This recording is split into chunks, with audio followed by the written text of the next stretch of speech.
I just never win. At times like this, my dad always quotes an old dragon saying, "It is better to bravely endure the indignities of love than to get poked in both eyes with a sharp and waxed banana."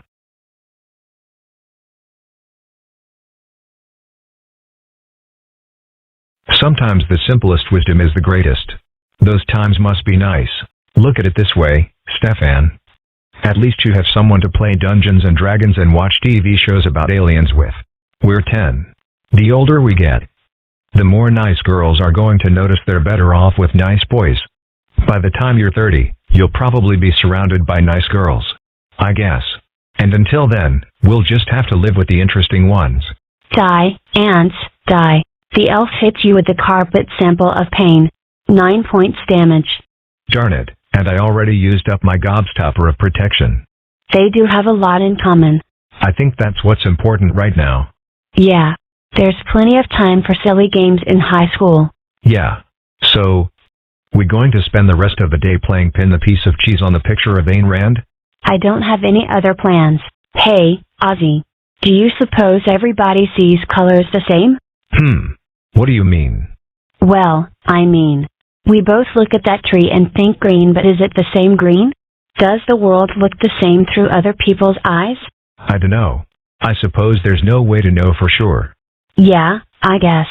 No point in thinking too much about it.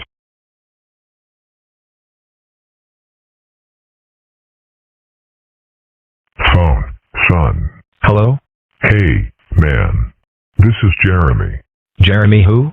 Jeremy Studley. From school, dude. I need you to tell me something. Okay, how's this? When you make prank calls, it's general practice not to volunteer your name. Really? That's not what I called about, but thanks, man. Uh-oh. Here comes Jeremy. Let's get out of here. Hey, Ozzy. Thanks for helping me with that history assignment yesterday. Sure. Gawk. I think I may be okay for the time being. That's just smashing for you. So because you helped Jeremy with his homework, Tess not going to beat you up anymore? Apparently. Cool, huh? No, it's not cool.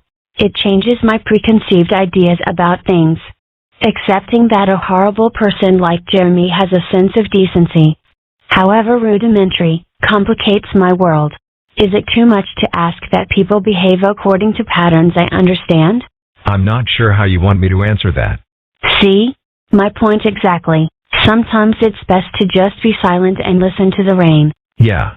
There's a lot in silence, and in natural sounds. I think we put too much store in sounds we make ourselves. But we're never going to find truth that way. No sir. We just wind up drowning out whatever sounds are worth hearing. So we'll just sit here being silent and listening to the pitter-patter of the rain.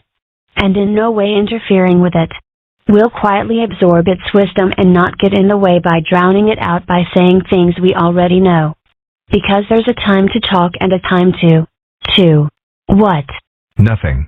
Back in the 50s, satirists fought off the manipulations of the advertising industry with a heavy dose of irony and cynicism. Dude, buy this. But those techniques don't work now. Because it's just that sort of hip irony that's being used to sell us stuff. When the media use our own cynicism against us, there's only one option available for the true rebel: complete and total voluntary gullibility. Okay. Hey, I've just contracted temporary quadriplegia. And the cure is for you to go make me a root beer float and a bowl of popcorn. Okay, Suhei. After defeating the evil witch, the prince and the princess journeyed back to the magic castle, where they lived happily ever after for, maybe an hour. Inevitably, however, ennui set in, and they both began searching for more novel pastimes that might distract them from the howl of the ever-approaching void. Eventually, Prince Phil looked up bungee jumping. Dad's bedtime stories always have really complex morals. He wound up in the hospital with a skull fracture. But, as evidence of the futility of judging events good or bad as they occur, in the hospital he met this really interesting guy named Steve.